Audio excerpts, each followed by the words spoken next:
Quadruple header on the U today. Virginia and Bryant, and Petey LaSalla and Jacob Alexander for Bryant, who's having a very good season in relief, if you will, from the guy who started the year as their main face-off man, and we'll talk about that throughout the game. But first face-off goes to the Bulldogs. Bryant out of the NEC with the first possession of the day.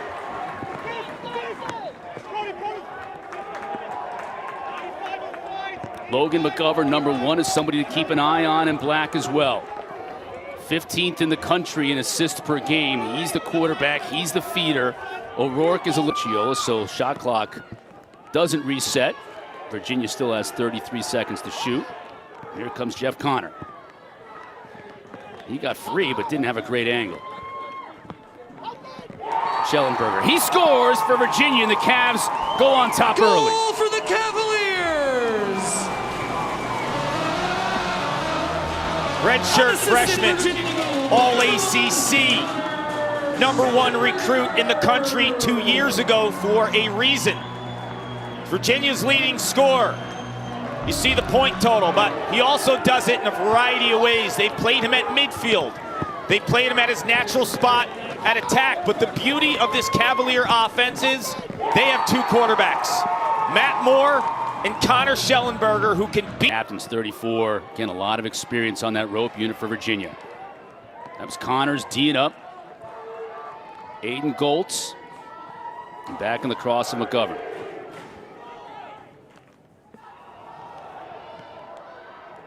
Cade Sawstead, the top close defender for Virginia, will be on McGovern all game long. Now inside, and a goal for Bryant. Found Goltz camped out on the doorstep, and we're knotted at 1.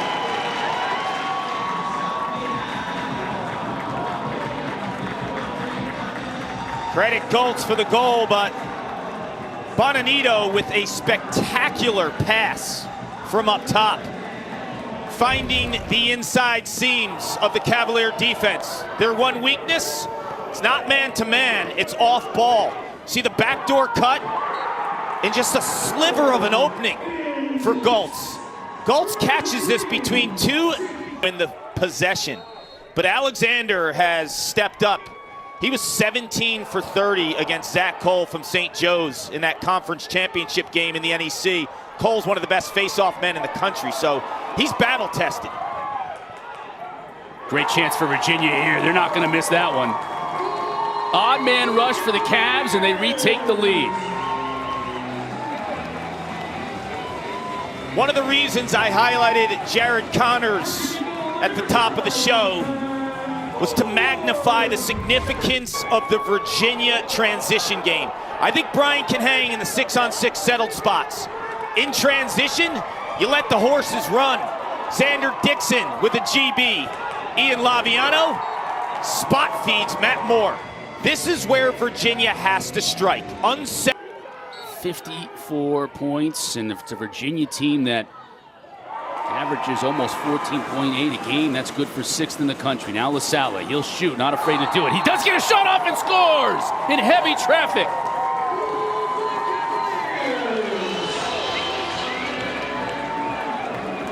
PD, he's back. He had a tough go last time out. 3 weeks ago was the last time Virginia played on this field, and Jacob Fopp from Syracuse dominated that matchup. This is a juice goal. Grind it out, Petey. Pop it out, and the Virginia bench is probably saying, Petey, pass it. No, no, no. Yes. End-to-end action, I like it. Fox quickly. Connors, back to Fox. You thought Connors was going to rip that pole.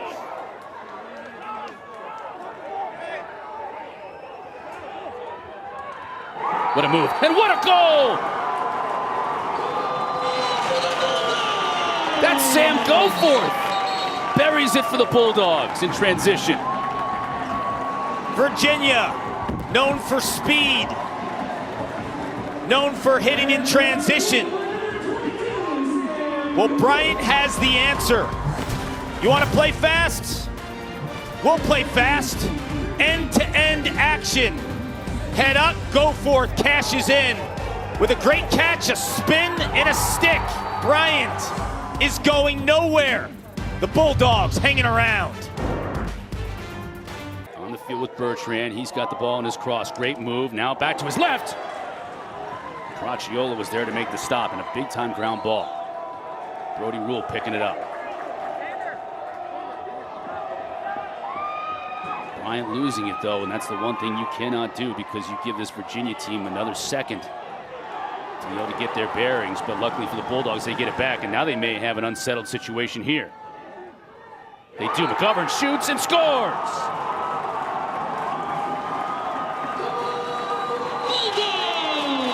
Second chance opportunities when you play for that man right there, Mike Pressler. You run through a wall for him. His team scraps. They fight after every loose ball. Transition, we're seeing it now.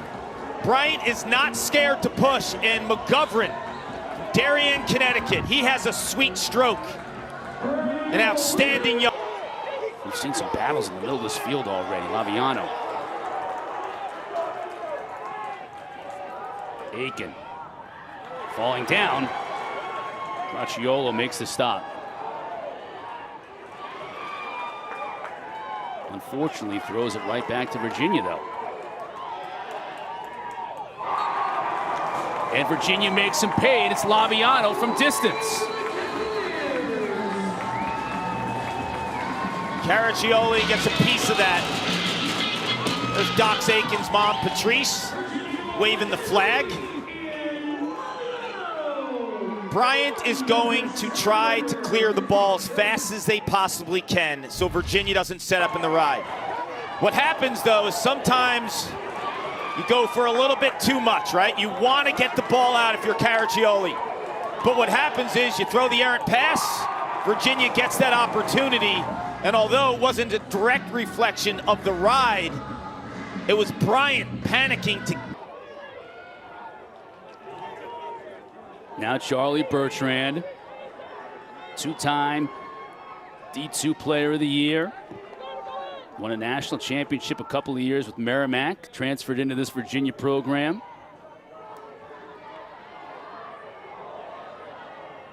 You see his size, and Shellenberger will get open and he'll bury that shot. Forget about it. Bury it is right. You talk about Shellenberger, and everyone likes to focus on his playmaking ability, right? He's like a 50-50 guy. He can feed and get teammates involved. He goes to the rack and can score unassisted. But what impresses me so much about number one in white is his ability to stretch a defense with step-down shots, equally effective with the left, and his strong hand is his right, but you would never know it. And he sticks it. They've made the decision that they want to push. First flag of the day.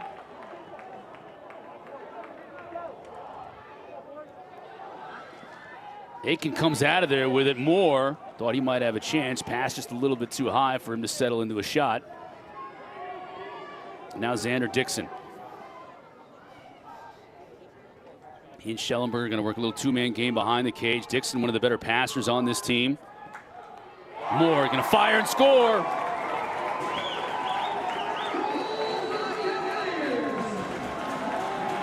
This is exactly why the two-quarterback system on the Virginia offense just works. Who scored the last goal from the outside? Connor Shellenberger. He does it with his outside shooting ability and his pinpoint passing to the other quarterback who's known as Wisnaskis. But what Virginia has is two quarterbacks that you could put up top and behind that are so good with the ball, away from the ball, passing. What a luxury.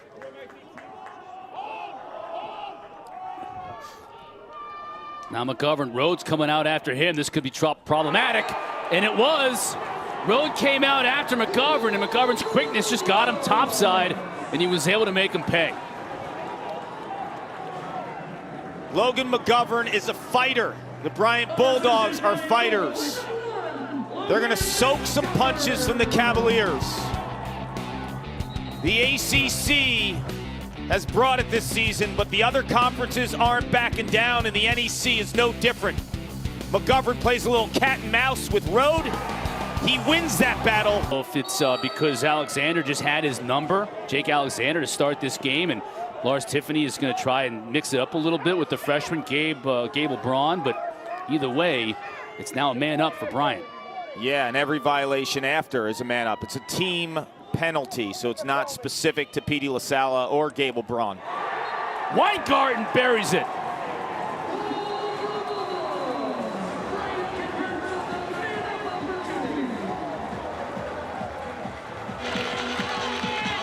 This is a big dude with textbook mechanics. Look at Weingarten right here. Ball spins, McGovern kicks it back.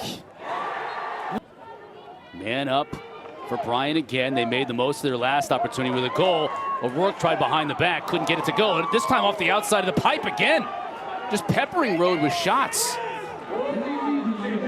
Virginia kills off the man down, but not without event. O'Rourke got Fox. Wide open, and a shot and a goal by Groeninger. Another freshman contributing for Bryant. This isn't a man-up goal, Chris, but Virginia's out of sorts because the time on the penalty expires. And O'Rourke has a short stick on him, so it's panic mode for the rest of the Virginia defense. We have to slide, they're saying, right? Look how quickly they support this matchup. O'Rourke knows that, right? You got three shirts looking right at him. And Groeninger is all alone on the backside. Dominate Gable Braun in practice every day. Not be able to beat someone from another team, and then in comes Gable Braun, who's that change of pace and could solve some problems for you if you're the Cavaliers.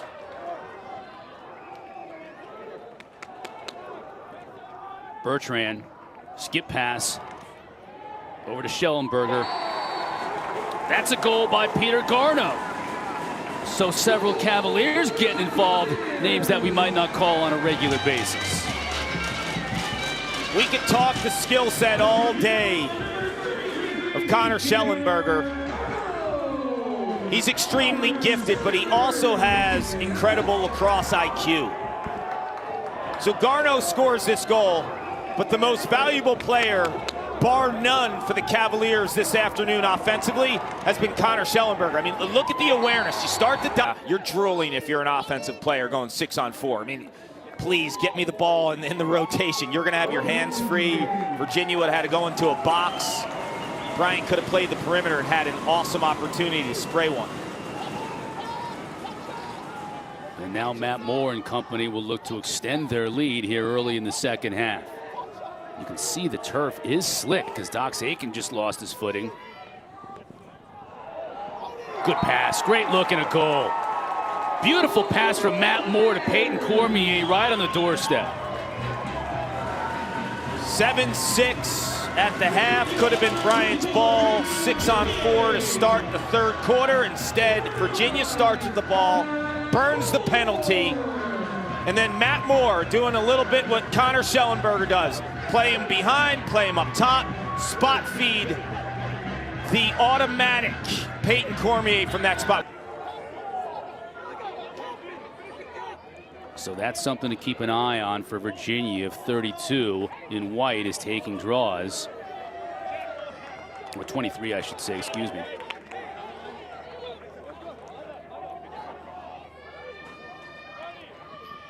Goltz thought about firing with the left.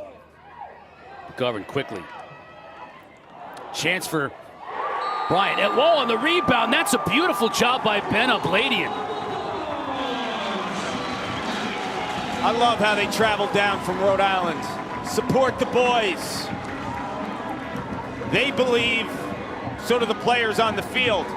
Ben Abladian, just a freshman. He grew up faster than he needed to because when Marc O'Rourke missed all of the preseason and so much of the regular season, Abladian got thrown into action.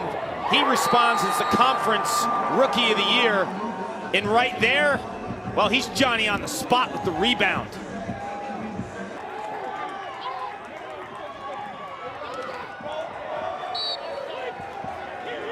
Got his cross deflected. Shot goes out of bounds, but Laviano is there. Virginia will look to strike quickly. Dox Aiken Rocciolo goes down to stop it. Now here come the Bulldogs. End-to-end action. McGovern. Pole goal, and that'll get the crowd going. Zach Coffey buries his 6th of the year.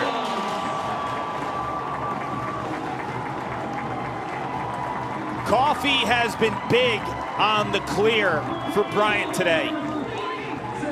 And he gets some payback in terms of McGovern having the faith in that pole. 6'3" with range is Coffey. You see him on the far left side of the screen. McGovern knows he has numbers. Head up, quick feed, 6'3". Has a good face-off game.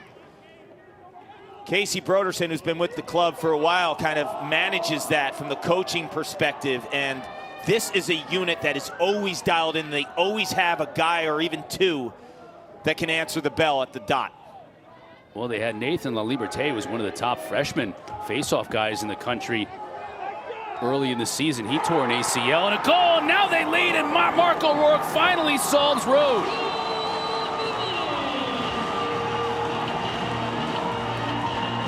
He's 0 for 10 with the left. He's a hockey player. Can get a shot off on anyone. Well, the left hand isn't working, so why not try the right?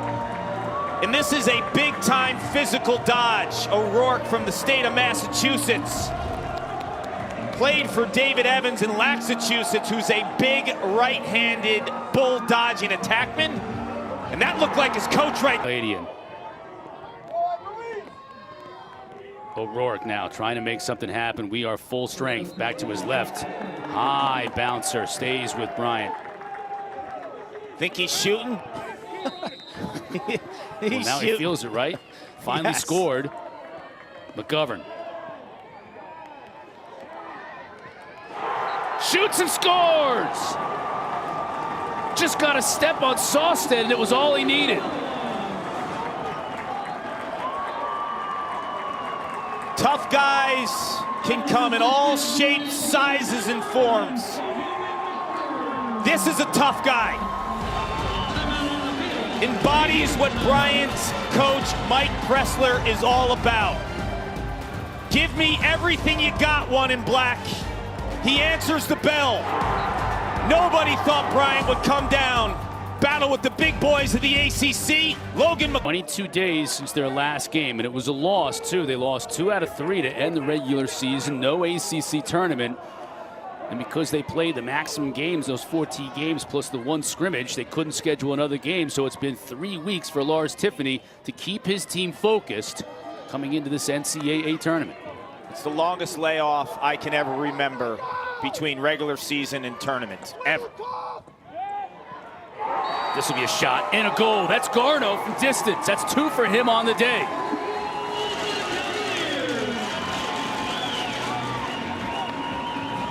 When you have the layoffs, and Lars Tiffany was concerned, so he spoke to Bronco Mendenhall, the Virginia football coach. How do you handle bowl prep where it's a similar time off in terms of days? Well, make sure your boys are shooting, keeping their skills nice and fresh. You don't want to wear them out in week 1 or week. Is with the reduced crowd, you can hear the coaches barking out instructions. Yes. It's always interesting to hear what they want to say to their teams in these crunch time situations. Kent. Now getting all kinds of trouble from Sawstead, and he wins the ground ball. What a play by 11 and White to support the initial dodge and just collapse and the ground ball. And a beautiful goal. What an individual effort by Grayson Soliday.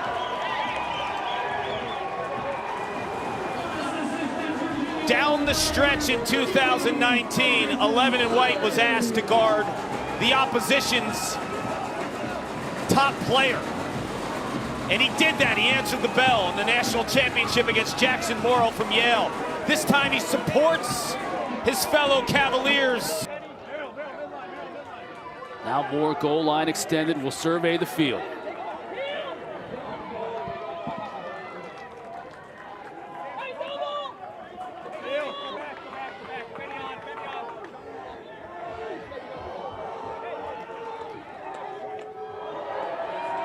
Defender falls down. Advantage for Virginia. Laviano with a great goal.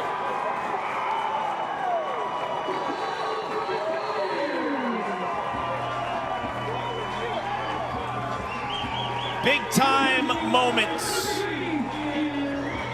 Ian Laviano never backs down. Did it against Duke in the semis in 2019 on way to a national championship. Merle with a monster ground ball in the defensive possession. When you ask Lars Tiffany about Xander Dixon and why he's getting more playing time there right now for Bryant, it's a concern.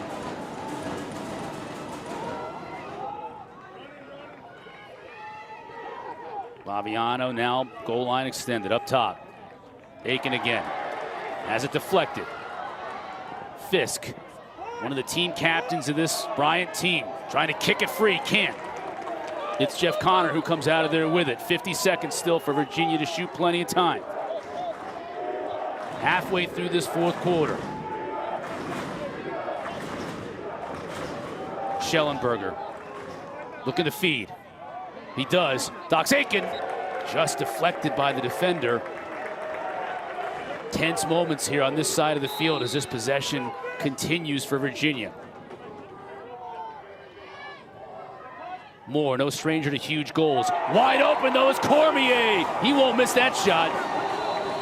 Passed away from just having to cancel the season, and here they are. NEC champs down 2 in the fourth quarter late at Virginia.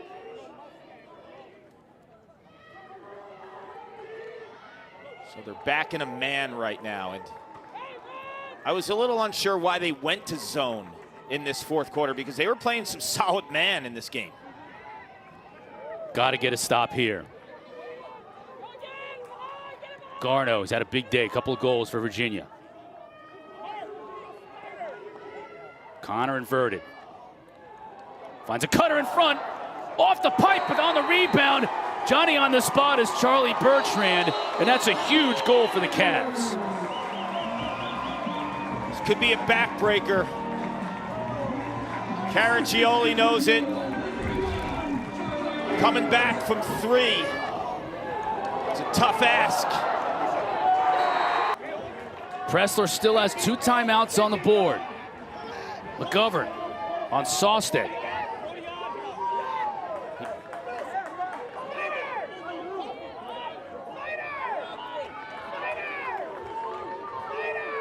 Biggest offensive possession of the year for the Bryant Bulldogs. As you see the drought, it's been 18 long minutes. Weingart gets inside, and he scores! That is a tough goal.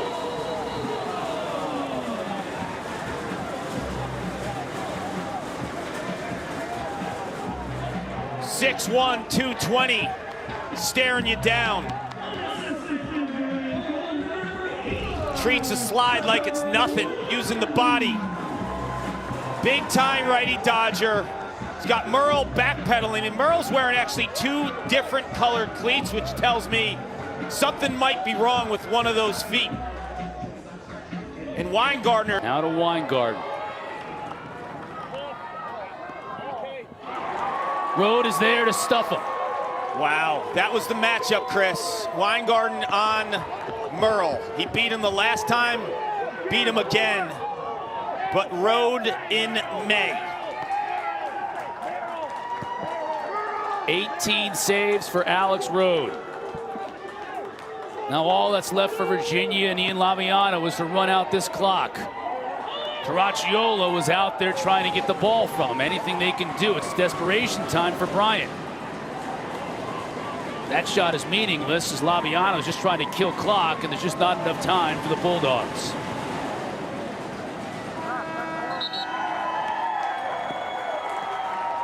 Horn sounds to end this one as Virginia on their home field